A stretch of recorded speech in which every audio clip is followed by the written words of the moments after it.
இந்த திட்டம் உபரி நீரால் செயல்படுத்தக்கூடிய திட்டம், இதை நீங்கள் உண்ணாவிரதம் இருக்கிறது அப்படிங்கிறது அரசியலாக அண்ணே ரெண்டு விஷயங்க அண்ணே. ஒன்று உபரி நீர், இன்னொன்று காவேரியினுடைய பேக் ஃப்ளோ. பார்த்தீங்கன்னா ஒன்று அங்கே எக்ஸஸ் ஆனதுக்கப்புறம் வருது, இன்னைக்கு காவேரியினுடைய பேக் ஃப்ளோ, ரெண்டுமே திட்டங்கள். ஆனால் இப்போ நீங்கள் பொதுப்படையாக இது போன்ற ஒரு திட்டத்தை கொண்டு வர்றீங்கன்னாங்கன்னா டெய்லி தண்ணி போகும்னு யாரும் கேட்க போகிறது இல்லைங்கண்ணா. எல்லாருக்குமே தெரியும், காமன் சென்ஸ் தானுங்கண்ணா. உபரி நீர் வருடத்திற்கு வருது, நமக்கு தெரியும். ஒரு குறிப்பிட்ட காலகட்டத்தில் உபரி நீர் வருது. இந்த திட்டத்தினுடைய நோக்கமே உபரி நீரை தூக்கி குளத்தில் நப்பி வச்சிட்டோம்னா நிலத்தடி நீரை உயர்த்தி விட்டுலான்னு தான் நோக்கங்க. அது வந்து பெர்மனண்டாக ஃபீடிங் கெனால் இல்லைங்கண்ணா, பெர்மனன்ட் கெனால் இல்லை. இன்னைக்கு திட்டம் ஆரம்பித்ததிலிருந்து எத்தனை முறை உபரி நீர் வந்திருக்கு. இந்த ஆண்டு நீங்கள் விட்டுட்டீங்கன்னா மறுபடியும் உபரி நீர் வந்துட்டு போயிடும், மறுபடியும் அடுத்த ஆண்டு 2 முறை உபரி நீர் வரும். ஆனால் எங்களை பொறுத்தவரை இது அரசியல் நாங்கள் செய்யவில்லை. ஏன் நான் சொல்கிறேன்னாங்கன்னா, முத்துசாமி அண்ணங்கிட்ட கேளுங்க, எங்கள் விவசாய அணி தலைவர் அவரை சந்தித்து பேசினாரான்னு நீங்கள் கேளுங்க. கடந்த முறை நீங்கள் போராட்டம் செய்யாதீங்கன்னு முத்துசாமி அண்ணன் எங்கிட்ட வேண்டுகோள் வச்சாரா இல்லைன்னு நீங்கள் கேளுங்கண்ணா. அவர் வேண்டுகோள் வைத்ததற்காகத்தான் அந்த போராட்ட காலத்துக்கு போன நாங்கள் 2 நாளில் கைவிட்டுட்டு வெளியே வந்தோம். எனக்கு முத்துசாமி அண்ணங்கிட்ட கேளுங்க. நாங்கள் அரசியல் செய்ய வேண்டும் என்றால் அமைச்சர் சொன்ன பிறகு நாங்கள் அப்படியே போராட்டம் பண்ணியிருக்கலாமே. ஒரு அமைச்சர் சொன்ன பிறகு அமைச்சருக்கு மரியாதை கொடுக்க வேண்டும் என்பதற்காக அன்னைக்கு போராட்டத்தை கைவிட்டாங்க. இன்னைக்கும் ஏன் பொறுத்துன்னு சொல்றோம்னா, மழை பெய்யுதுங்கண்ணா, தண்ணி வர ஆரம்பிச்சிருச்சு. இன்னைக்கும் நாங்கள் ரெண்டு பைப்பு தான் ஓட்டுவோம், 3 மோட்டர் ஓட்டுவோம், டெஸ்டிங் மட்டும் நாங்கள் பார்ப்போம் அப்படின்னு சொன்னால் எப்படி ஏற்றுக்குவீங்கண்ணா? அதனால் எங்களை பொறுத்தவரை நிறைய டைம் கொடுத்துருக்கோம், பொறுமையாக இருந்திருக்கோம். முத்துசாமி அண்ணங்கிட்ட பல முறை எங்களுடைய விவசாய அணி தலைவர் நாகராஜ் அண்ணன் பேசியிருக்காங்க. அரசு சொல்லியிருக்கக்கூடிய எல்லா குறிப்புகளையும் நாங்களே ஒத்துக்கிட்டோம். கடைசியில் பார்க்கும்பொழுது இத்தனையும் பொய்யா கோபால் அப்படிங்கிற அளவுக்கு இவர்கள் சொல்லியும் ஒன்று கூட நடக்கலையேங்கிறது தான் எங்களுடைய வேதனைங்கண்ணா.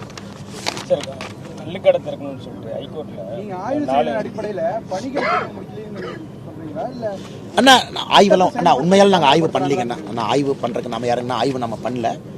நாம் வந்து இன்னைக்கு வந்திருப்பது இங்கே உங்களை சந்திக்கிறோம், இன்ஜினியரை பார்க்குறோம். ஆய்வுங்கிறது முழுமையாக எங்களுடைய நாகராஜனை வந்து விடுபட்ட பைப்பு எங்கேயெல்லாம் பைப்பு போடலையோ அதையெல்லாம் ஒரு கமிட்டி வச்சு ஆய்வு பண்ண. அந்த ஃபோட்டோ இருக்காங்கண்ணா ஐபேடில், அது கொஞ்சம் பத்திரிகை நண்பர்கள் காட்டுங்க, அப்போ தான் உங்களுக்கு தெரியும் நாம் ஆய்வு பண்ணதெல்லாம். நான் சொல்கிறது வந்து 1 வருஷத்துக்கு முன்னாடிங்கண்ணா. நாங்கள் மனிதாபிமான அடிப்படையில் அரசியல் செய்யக்கூடாது என்பதற்காக ஒரு குழு வந்து ஒரு இடமா போனோம். சில இடத்துல விவசாயிகள் பிரச்சனை பண்ணாங்க. அண்ணே நான் உள்ளே விடமாட்டேன். ஏன் விடமாட்டீங்க அண்ணாங்க? பாருங்கள் இந்த ஃபோட்டோ காட்டுமா? ஆனால் இது வந்து நாங்கள் 1 வருடத்துக்கு முன்பு செஞ்ச ஆய்வுங்கண்ணா. நீங்கள் எப்படி கவர் பண்ணுவீங்கன்னு தெரியல, உங்களுக்கு கொடுத்துட்றேன் பார்த்துக்குங்க. இது வந்து முக்கியமாக நாங்கள் போனது வந்து விவசாய பெருமக்கள் ஏன் விடலை, அந்த ஃபோட்டோலாம் உங்களுக்கு கொடுத்துருக்கேண்ணா. மொத்தம் பணமும் தெரியல. சரி, அதை பேசிக்கோண்ணா.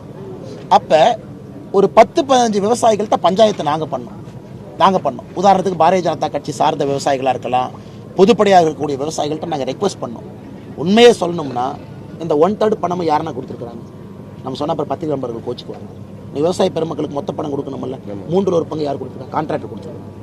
அரசு கொடுத்தாங்கன்னு கான்ட்ராக்டர் போய் கொடுத்து வந்துருக்காங்க. நம்ம எதுக்குன்னு இப்போ தனியார் கம்பெனி பேர் எதுக்குன்னு சொல்லணும். அது பாவம் பத்திரிகை நண்பர்கள். ஆனால் இன்னைக்கு விவசாய பெருமக்கள் சொல்லுவாங்க 3/1 பங்கு பணம் வந்திருக்குன்னு விவசாய பெருமக்கள் சொல்லுவாங்க. அவங்களுக்கு தெரியும் அது அரசு கொடுக்கல. கான்ட்ராக்டர் போய் வேலை முடிஞ்சா நல்லதுப்பான்னு சொல்லிட்டு நான் அவங்களுக்கு காஸ்ட் ஓவர்றேன். அவங்க அந்த 1 பங்கை கொடுத்துட்டு பர்மிஷன் வாங்கி உள்ளே போயிருக்கலாம். அரசு 1 ரூபா கூட ரிலீஸ் பண்ணலிங்கண்ணா. அரசு ரிலீஸ் பண்ணும்போது கான்ட்ராக்டருக்கு 1/3 வரும். இதை எங்களுடைய தலைவர், எங்களுடைய குழு நாங்கள் 1 வருஷத்துக்கு முன்னாடியே செஞ்சோம். அதனால் எப்பொழுதும் கூட அரசியல் செய்யக்கூடாது, பாரதிய ஜனதா கட்சினால் நல்லது தான் நடக்கணும் இருக்கிறோம். கடைசியில் வேற வழி இல்லாதனால இந்த முடிவை எடுக்க வேண்டிய நிர்பந்தத்துக்கு நாங்கள் தள்ளப்பட்டிருக்கோம். அண்ணா அறிவிக்கிறோம் உங்களுக்கு. ஏன்னா நம்ம வந்து நாளை மறுநாள்ல இருந்து எல்லா தலைவர்களை சந்திக்க போகிறோம். விவசாய சங்கத்தினுடைய ஆதரவை கோர போகிறோம். இது பாரதிய ஜனதா கட்சி இனிஷியேட் பண்ணால் கூட எங்களுக்கு அவிநாசி அத்திக்கடவு திட்டத்தினுடைய முன்னோடிகள் வர வேண்டும் என்று விரும்புகின்றோம். அவர்களை மையப்படுத்தி தான் அது இருக்கணும்னு விரும்புகிறோம். கட்சி சார்பாக தொடர் உண்ணாவிரதம் அண்ணா இருப்பார். மிச்ச தலைவர்களையும் கூப்பிட போகிறோம், கூட்டணி கட்சி தலைவர்களையும் கூப்பிட போகிறோம். 20ஆம் தேதி உறுதியாக நடக்க ஆரம்பிக்கும். 2 நாட்கள் இடத்தை உங்களுக்கு சொல்கிறோம். வேற எங்கண்ணா? ஆமாங்கண்ணா, சொல்ல மாட்டாங்கண்ணா. நீதிபதி சிவசுப்பிரமணியம் ஐயா அவர்கள் கலைஞர் கருணாநிதி அவர்கள் இருக்கும் பொழுது நீதிபதி சிவசுப்பிரமணியம் ஐயா ஆணையத்தை அமைச்சாங்க. அந்த ஆணையத்தினுடைய அறிக்கை எடுத்து இப்போ படிப்பேன். இதே தான் அந்த ஆணையம் சொல்லுச்சு.